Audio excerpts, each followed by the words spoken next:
Hello and welcome everybody once again to the Tattoo Sisterhood Revolution virtual interview series. I'm your host, Shelly Dax, and our guest speaker today is tattoo artist and studio owner, Elva Stefanie. But before we start our talk with Elva, for those who are new on the Telesummit today, in this free event, I'm providing a safe space for people of diversity to discuss their experiences. We'll be talking about how their career started, what kinds of obstacles they've faced, and encouraging their best advice for you, our listeners. I, along with this unique panel of speakers, hope to give encouragement and support to embrace the artist life and become the best version of you that you can be. And just a reminder, each morning we'll send you an email with a link to the interviews of the day. So watch out for those and check your promo or junk folder if something seems to be missing. And with that, let me tell you a little bit about our guest today. Elva Stefanie began her career tattooing in a small apartment at 21 years old and is now the owner of an award-winning studio, The Blank Slate, in Poughkeepsie, New York. Her unique style has allowed her natural talent to flourish, which has been recognized with numerous awards and a spot on Paramount Network's Inkmaster. She is continuously growing and learning from other well-respected members of the tattoo community, with a work ethic that has garnered respect from her peers. With a bachelor's degree in art history and ancient world civilizations, among other degrees in the art discipline, Elva combines the past, present, and future through her work with her global clientele that is both trusting and open-minded. Her aim is to become a world-renowned and influential artist, which would enable her to give back to the community and leave a positive blueprint for others to follow. Welcome, Elva. I'm so thrilled to speak with you today. Thank you so much, Shelly, for having me. Yes, I'm so excited. A global clientele that's open-minded. I love that. Tell me a little bit about what that means to you. Pretty much just like, I don't even know. I always dreamed of just being like Van Gogh or Picasso, but with what I do, just like my work being known by people all around the world, not just the United States, Europe, South America, Central America, Asia. Like, I just want my work and like what I do known around the world. So with my tattooing, I've been blessed to be able to travel to many parts of the country as well as out of the country, Europe and things like that. So I've collected a following around, and have been able to use it to give back to my own community. So I think I checked off a couple of those boxes. Oh, yay. I love that. Off your bucket list. Cool. So how did you first become interested in tattooing? So I originally started tattooing when I was probably around 15. Mm-hmm. I was in gangs. I was in gangs. I was part of the rougher side of the world. You know what I mean?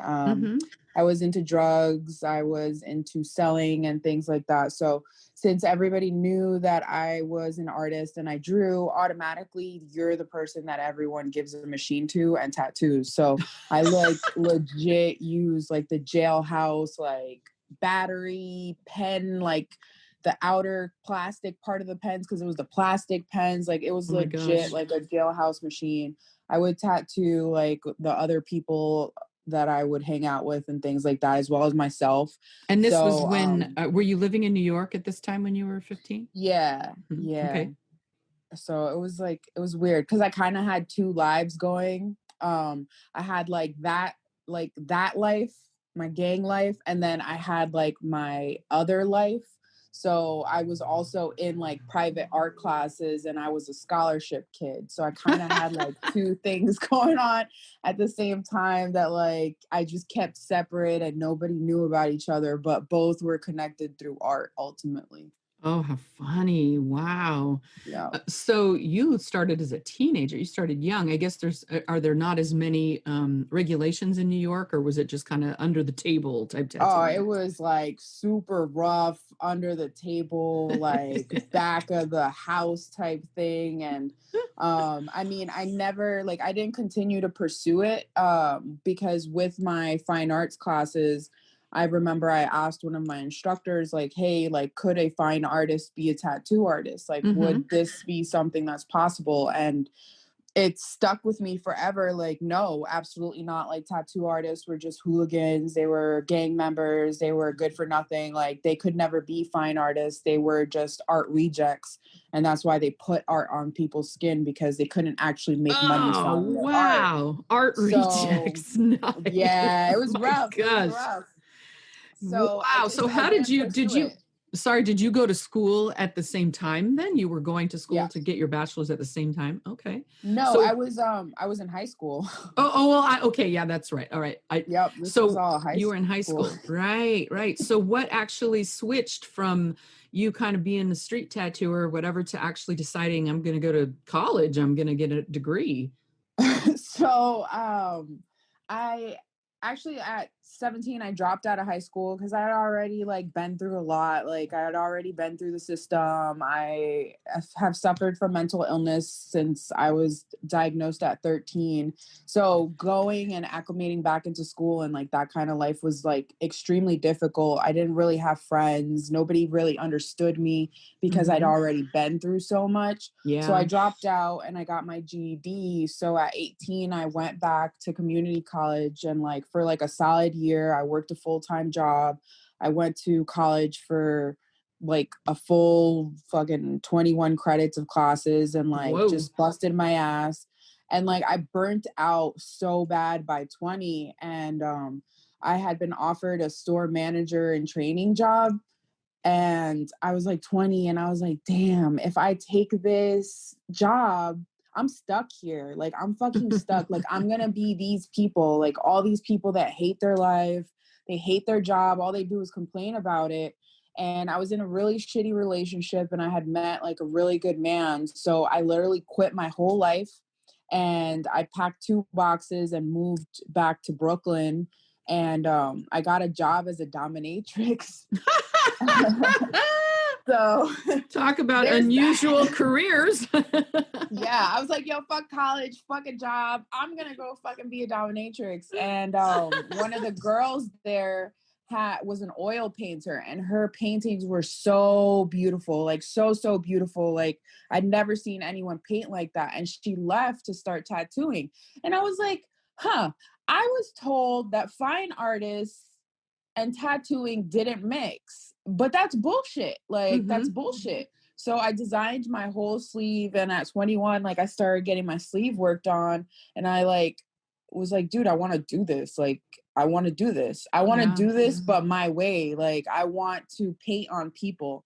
So I just would go to the shop all the time, get my sleeve worked on, ask questions, do research, do more research on top of that. Like, I started doing my homework on everything, and like I just became super focused on wanting to tattoo and showing that tattooing was a fine art. Like, I Yeah, don't think yeah. that there's Wow. I mean, as much as like paintings can last forever and be handed down from generations to generations, like clothing can't even do that, you know, but tattoos can. Like, they last on Right. you past dying. Like, they cadavers have tattoos on them even when they decay. So Right. I wanted to show that that was a false statement, and that it just took the right people to prove that. Wow, somebody tells you no and you just Oh, girl, do the opposite. I figure it Right. out. Like, I don't, it's not that I don't take the word no. It's just that no is for you, but that no is not for me. Like, maybe you Exactly. don't have the mental capacity to understand that, but I love figuring it out. I love figuring out Yeah. the puzzles and getting a yes. So So how though so you went through all that, but how did you actually receive tattoo training? Like how did you actually are you a self-taught artist completely? I am completely self-taught. I guess 9 years ago when I started tattooing, it was still really male dominated. There were a lot more female tattoo artists, but I mean, even now, like now it's switching more to more female tattoo artists, but it was like super male dominated. It would be Mhm. like old white dudes owning shops, like biker shops, you know, traditional shops, street shops. It was just like all dudes. So I tried getting an apprenticeship with the girl that was tattooing me, but I found out she had a heroin problem. So I was like, I'm good. Yeah. No Um, thanks. and then like I reached out to like a couple dudes that I knew had shops, and like one wanted to fuck me, the other one, he wanted me to apprentice under him for 2 years, and he wanted me to pierce for a year and a half, and Oh, then I'd have brother. a 6 month tattoo apprenticeship. And I was like, so I would pierce for a year and a half, but tattooing would take me all of 6 months to learn. Like, no, I'm good. Like, I'm absolutely good. And so I moved back up here to Poughkeepsie, like back upstate, and I asked the shops around here, same thing. I brought my portfolio, went from shop to shop to shop, asked over half a dozen shops. I got no continuously. And I was just like, you know what? I'm already like doing this. I'm already tattooing. I'm already figuring this out. I had started practicing on pigskin, and I was like, dude, this shit is bullshit.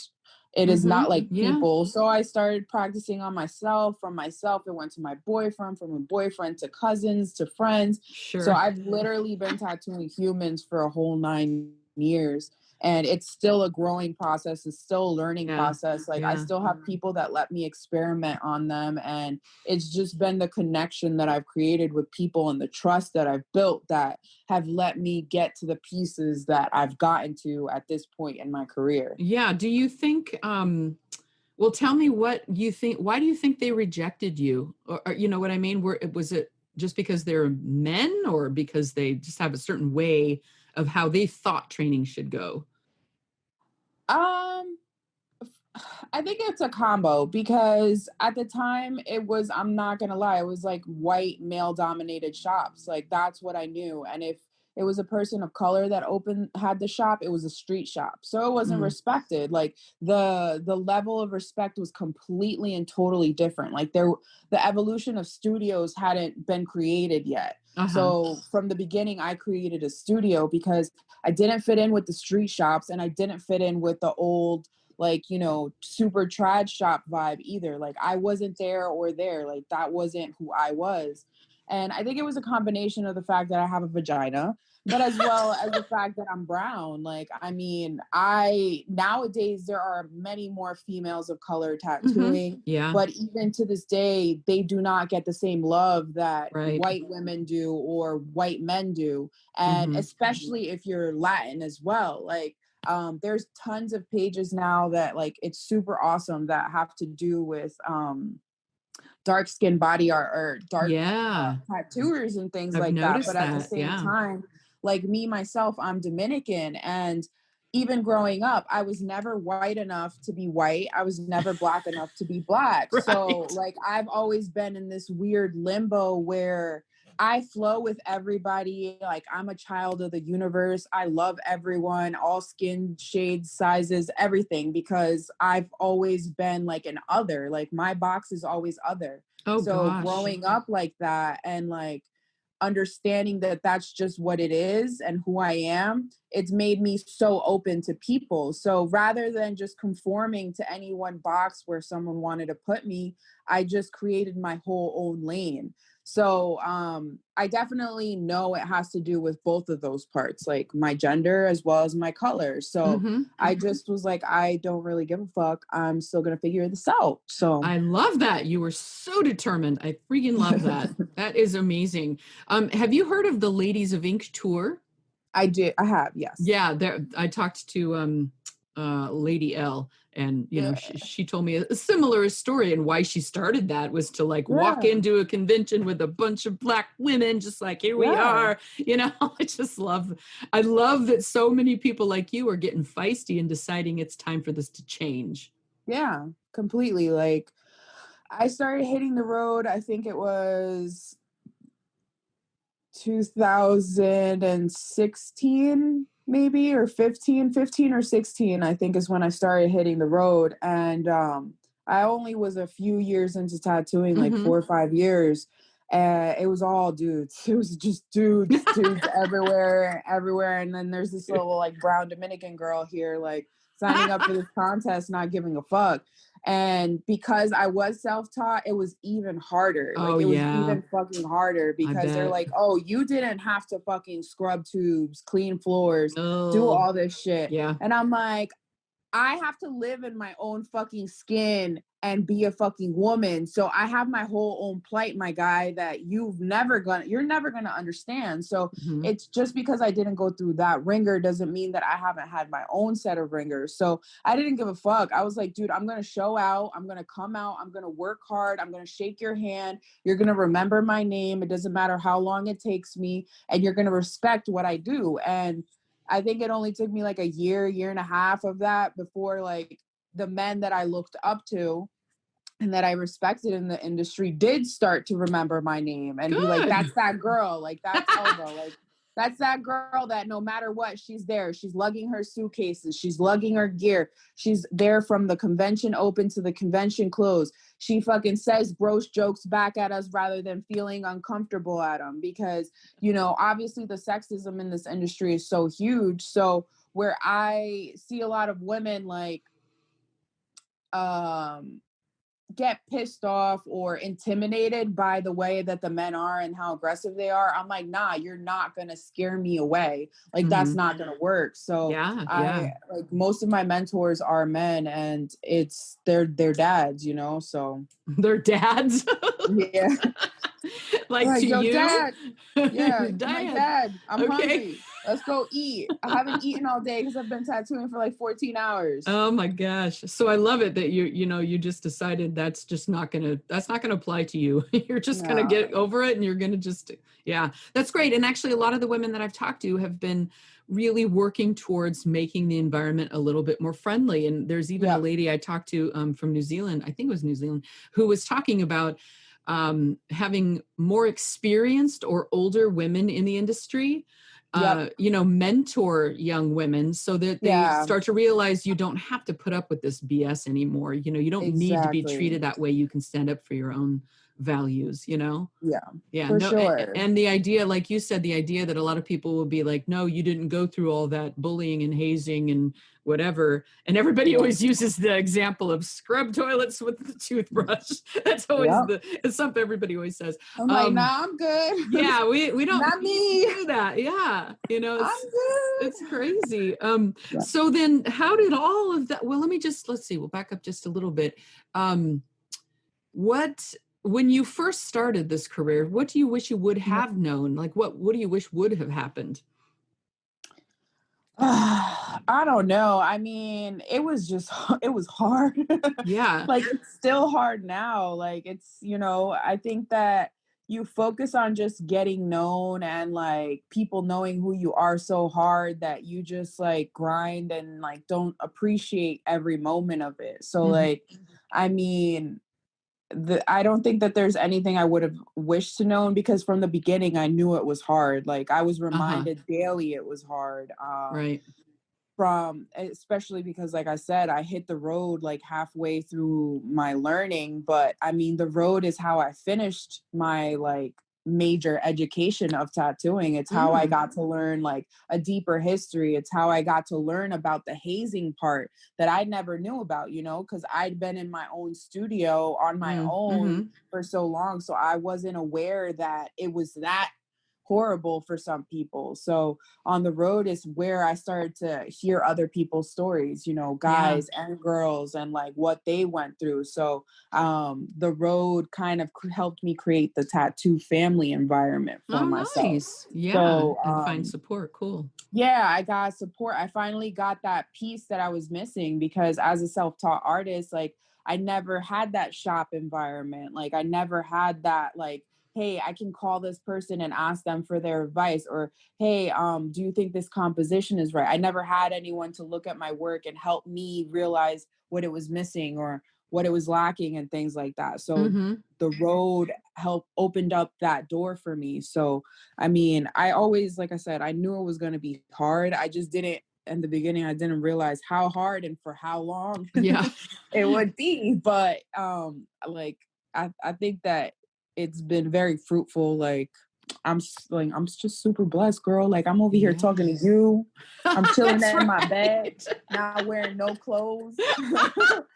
I just I ate a love that. donut that I'm not supposed to be eating, but I'm eating my donut. So like, I can't really complain. Hey, that's nice. Waking up feeling grateful. I love that we can work nowadays in our jammies or, respond to emails laying in bed. I mean, it's Yeah, awesome.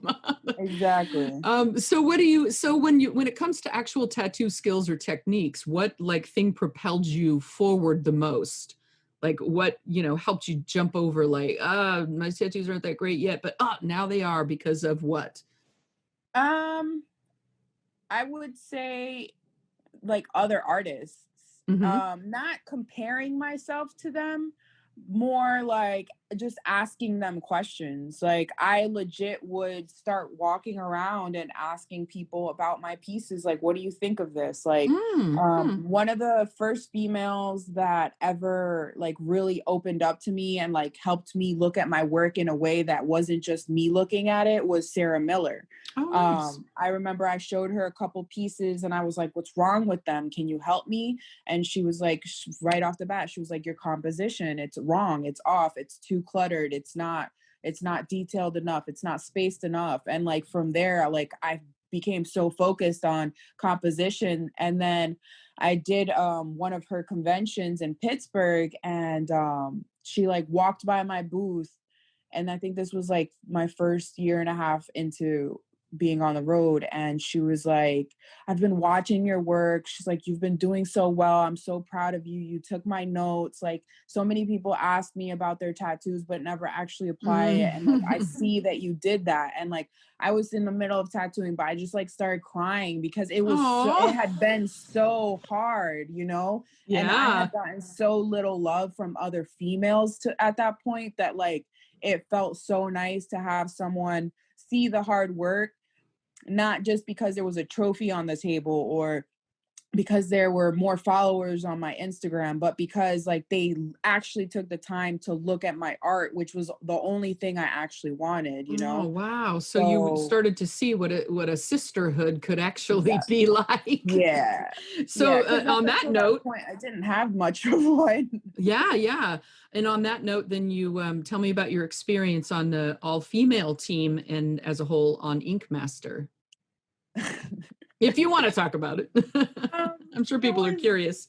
it was unique. It was definitely unique. I've always bonded more with male tattooers. Like the very first tattooer that took me under his wing was actually Big Jazz, who happened to be on the same season as me, Hmm. but he was on the men's team. So that was like fucking surreal, because here's the first male tattooer that let me into the boys club, and now I have to compete against him. So I've always like gotten more along with dudes than females, because like we just have this thing that's, taught to us when we're little, like, oh, you're prettier than her or you're better Mm. than her. So even if you're like a super open chick, like that shit is in your genetics. I don't fucking know. It's like embedded into us, which sucks because we're not competing against each other. Hmm. Like we are all unique. But I was definitely thrown a loop being asked to do the all female season, just because like that's not how I am. Hmm. I don't compete with women. Like I love women, I don't compete with them. If I'm gonna beat someone, I'll beat a dude. Like I love that shit. That shit is hilarious to me. So Oh, I that's really funny. was very focused on getting it across to these women that we had the responsibility of not fighting each other until the end, until there were 3 females in that finale. That's when all, the gloves were off. Yeah. But it was our responsibility to work together, help each other out. The more we won, the longer that more females stayed. So it was difficult because that's not how everyone sees it. Like some people are just every man for himself. And, Hmm. Hmm. if that's you, that's you. But that's not like my vibe. Like I Yeah. like mentoring kids. I have a lot of nieces and nephews. I have sisters.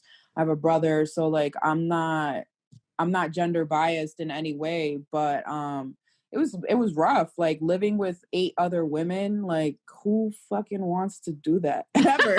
Like, Nobody, like nobody, you know, like you've Yeah. got fucking 5 girls in one room with like one mirror, one bathroom, like there's hygiene involved, like there's attitudes, like some people are nice when they wake up, some people are grumpy when they wake up. Uh-huh. And I think that me being the only female of color, like super also was like it threw me for a super loop as well, because it was like I kind of had no other like sister there as a buffer amongst like 8 white women, and it Oh, was like, funny. you Yeah. know, I'm not trying to do the passive aggressive things that people tend to say. And then even if you like go up to them and you say like, hey, what you said was fucked up, or like what you said was backhanded, they hit you with the, I don't know what you're talking about. And it's like, Mm-hmm. you don't see that you said what you said, but words hold so much weight, especially like there's one instance in like the very first episode where to my face, like someone was like that my line work was really good and like amazing and stuff like that, but then to a white man they say that it was pretty good, and that man laughs while I'm Oh, standing there listening. yeah. So it's like, dude, you can't, you some people like just literally don't realize it at all, that that's how they're doing people. And when you do that, you're talking down. What you're actually doing is talking down, and you're saying that that person is less than you. Mm-hmm. So it was rough because Let me ask you a question. Would you do it again? I would do it again, not with not for that though. Not the battle of the sexes, but something No, else, right? absolutely not. Like I'm an artist when it comes down to it, period, point blank. Like I'm here on this planet to share my art, not be Elva the female, because that's not what I am. I'm Elva. That's it. You So, is you. you know, I that's like just that. me. So what when I'm sure the audience would be interested to know, how did you even get like asked to do that in the beginning? How did they approach you? So I actually got asked to be on like several seasons before, for I think it was season 9. It was Shop Wars. Mm-hmm. So I've actually like they had me do the process a couple times. And like they kind of, for each season, obviously there's a theme. Mm-hmm. So they have to make sure that they have a good diversity of people, and that they have like people, I'm gonna say it, that are gonna hate each other and are gonna like each other. It's a And competition, and it's a yeah, reality so show, right? I think that they were just saving me for a moment like that where there would be button pushers for me, you know, and that's exactly what happened. I had people pushing my buttons from the moment I got there, and like I'm a pretty chill person, I'm a zen person, but I also have a big ass mouth, and I'm going to tell you about your life. But if I have to tell you about your life, I'm going to make you cry, because it's the shit that nobody will say to your face. So like I try to not let that out, because I don't like hurting people's feelings, but it's not even to hurt your feelings. It's like, yo, if you really want me to keep it 100 with you, I'm going to keep it 100 with you. You just don't want to hear this truth. So, it was really testy. And then I end up having to talk about my mental health on camera. Oh, wow. Where like, as much as like I'm super open about it now, I had family members that had no idea. So I like had to come out pretty much to a TV show. And that fucked me up, between like the shit that was going on off camera, like my own things going on in my mental. Like it wasn't as much as like I waited seasons to actually finish the process and get on there. I knew I wasn't 100%, and anything that I did on there wasn't going to be a true representation of myself. And being someone that like I mentioned, I'm very family oriented. I help out in my community. I didn't want my kids to see that. Like I don't have children, but like I help out at after school programs, and I didn't want any of them seeing me be less than what I am, because I love that. That's great. Myself. Well, yeah, and I mean, obviously, the people who watch the show will remember that part, but they may forget all about who you are as a person and your art and all of that. Well, I appreciate you sharing that journey. Tell me a little bit about the work you're doing with the kids in your community. Oh, so We were talking the other day, and you said you were putting together some little art packets or something for them, right? yeah, I love yeah. I that. mean, having been a scholarship kid myself, like I would have never been able to afford the art classes I took. Like they were $900 art classes, and I Mhm. took like 3 or 4 a week for like a couple years. So without people giving back, I would never have been able to have those experiences. So more than anything, I found myself in a place where I said, when I'm able to give back, I'm going to give back as much as I can. So going on Inkmaster was partially for that. If I would Mhm. have won, the money was for me to open a community center. Mhm. So I like anytime local people ask me to do anything, I say yes. Even if I'm like, oh my God, I have so much shit to do, I do it. Like I've spoken at my high school, like to health classes and things like that. I help out at after school programs, the art packets. I raised some money and then I put up like $2,500 of my own money to create 75 art kits for kids. Like, I put up origami paper, origami instructions, construction paper, pencils, markers, Yeah, whatever I felt like I they love that. needed. I made the kits and then also got like food for them. So like some snacks, juices, things like that, oatmeal, so that way my friend could disperse them to the kids in her program. And yeah, I had a friend tell me one day, like, God fills your cup, and at a certain point the water starts to overflow, and it's your job to like spread that water out to other people. If not, your cup stops getting filled. So I try to give back as much as I can whenever I can, like whether it's supporting other people's programs or their own charities, or like I said, speaking for at classes or talking to kids or Yeah. doing things like this. I'm actually doing a Zoom class next week, so I'm like putting together a presentation Oh, nice. for the program that I was a scholarship kid for. So it's kind of like full circle at this point. Yeah, I love that. That is amazing. So what do you think that takes for our audience members to build a solid career, to start to build a clientele? Definitely motivation and drive, Mhm. because those two motherfuckers are super important. People are always like, "Oh, you have to have thick skin," and I agree with that up to a certain extent. It's okay to feel. It's okay to have your feelings hurt. It's okay to have people not like your work and you feel some type of way about it. But the real task is getting up and growing from it. Just taking all of the hard moments and growing from them, because that's what makes you a better person, a better artist. Um, like for me, I used to work customer service and retail. So my customer service is why like I have the connection I have with my clientele even now. Like I'm Mhm. super honest with them. I don't bullshit with them. Like that's like a huge important part, especially for getting clients and retaining them. Like if you want to be a rock star, be a rock star. Cool, you're going to have people that are attracted to that, but you're going to have a lot of people that aren't attracted to that. So I think that just like being yourself and like not trying to be what you see on TV or what you think people want to see is what's real.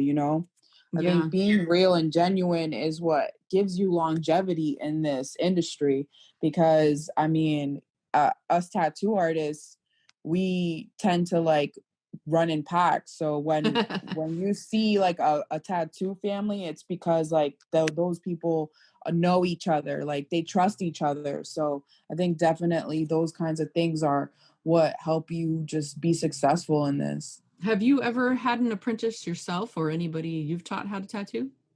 I did for a little while, and then the person just they weren't 100% in it. Mhm. And as someone who had to teach themselves and work like as did, I couldn't I couldn't have someone give me anything less than 150%. Yeah, that makes sense. So if your heart and soul isn't into this, like that, don't do it. Like I've had so many people ask me for apprenticeships. They're like, I want to do it on the side.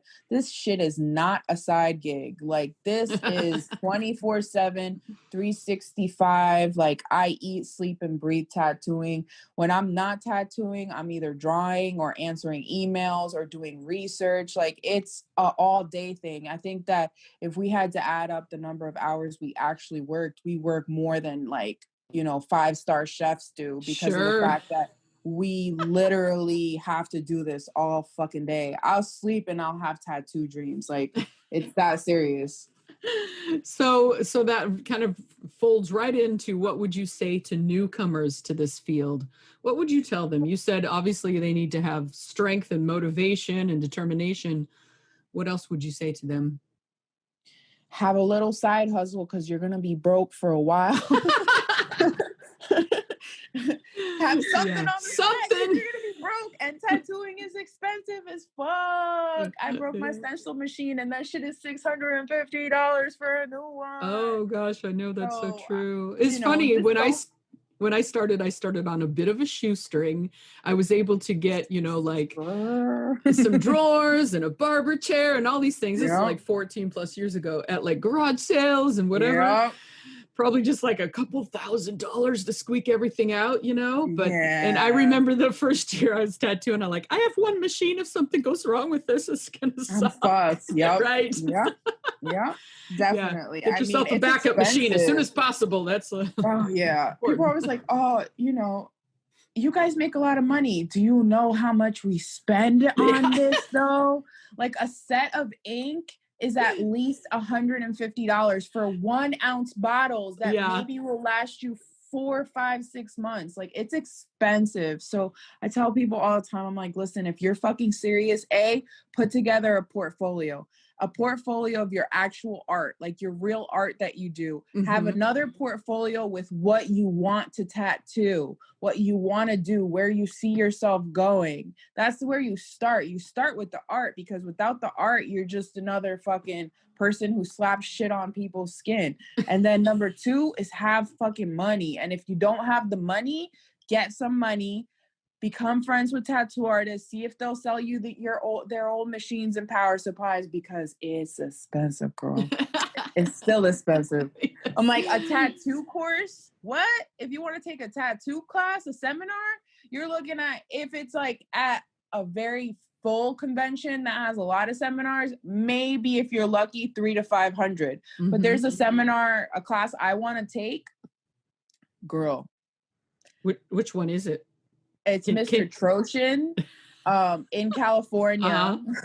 And I'm pretty sure that it was like, I think it was, when I looked, it was like $5,000 for the 2-day class, plus me flying, plus me staying. Right. So it's an investment. I mean, you pay, like I want to go back to school and get my master's in art history. Mm-hmm. I have to take 3 classes online to get into the program. It's $10,000. So it's an investment in your education, any which way you look at it. Right. If you're buying a $300 book for school, or you're buying a $300 tattoo machine, like it's an investment in yourself. So invest. And what do you think is it on Amazon? Yeah.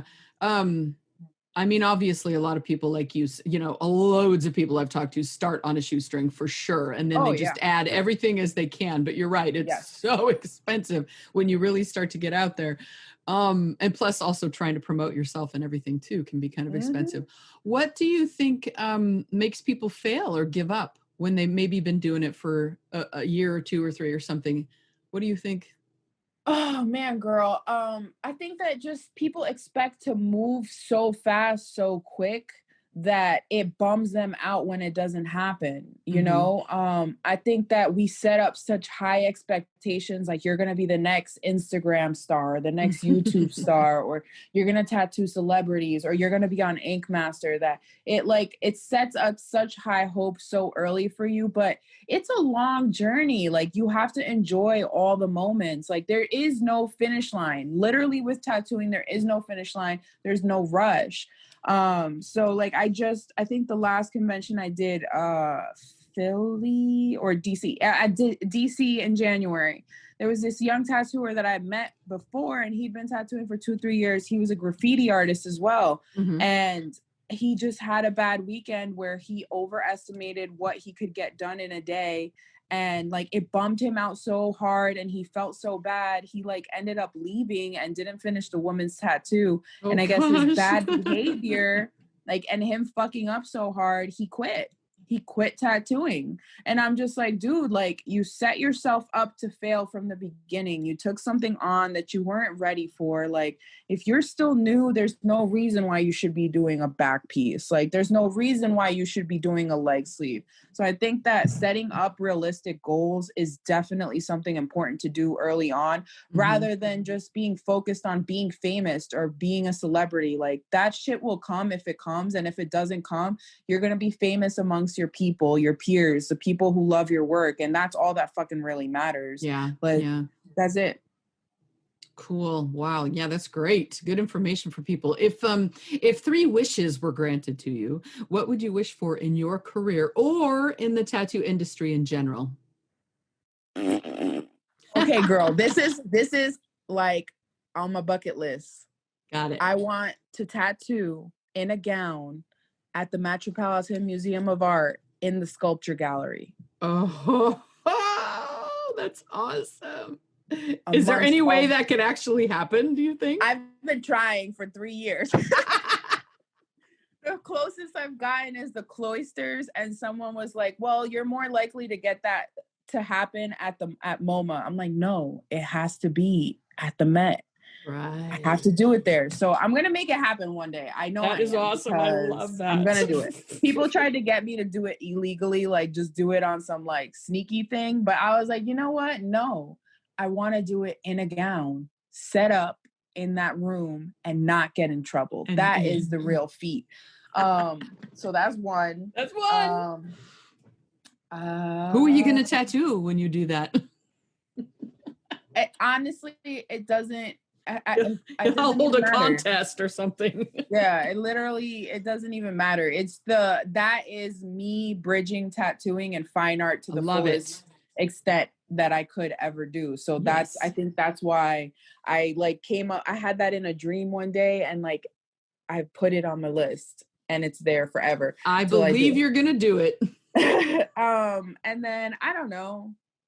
I think that it'd be cool if people just all shapes, sizes, and colors were equally represented in the community. Like there's so many tattoo pages that are super well known, but you barely ever see them post tattoos of people with darker skin on their pages and things like that. So I think that as much as we're working towards that, it's still not there. So that would be something beautiful to see. Yeah. And then I think that if we can continue the path that we're going on to continue to have sisterhoods and brotherhoods and just be a tattoo family united, I think that we can continue to make sure that in 100 years or 200 years, when people look back and look at our periods of art, they're like, dude, like people just created art for art's sake. And it didn't matter if it was a male or a female, like they didn't have to hide behind a screen and pretend to be one or the other.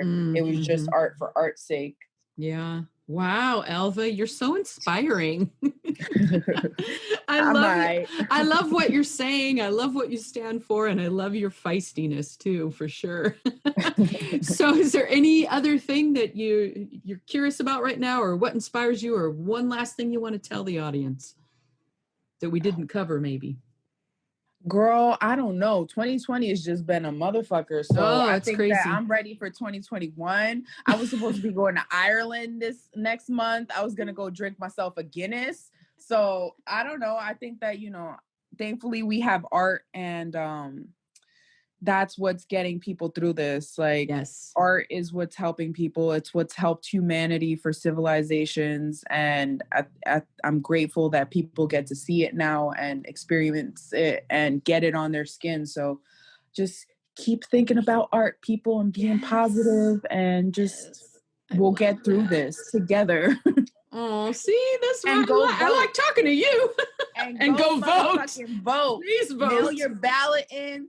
Send your registration form. Go fucking vote. And that's it. Make a big, I love that. You got your little soapbox there at the end. That's good. Oh man, what a fun conversation. And you have a free gift for our listeners too. So would you like to tell us about that? Yeah, I have one of my digital prints called Hecate. It's inspired by the moon goddess. So that will be available, as well as one of my new tarot card prints called Templanza. So those will be for you guys. Nice. What a nice gift. So for the listeners, if you want to follow Elva, just look for the speaker's information on the event page, and then all of the links will be right there. And I just want to really thank you for being here today. This was a fun conversation, and I hope we get to work together in the future again. Yeah, for sure. Thank you for letting me talk some shit. To our listeners, your next interview will be delivered to your inbox. And don't forget, you have access for a full 7 days after each interview is released to listen. I look forward to joining you in our next session. Until then, be feisty, stay kind, and get creative.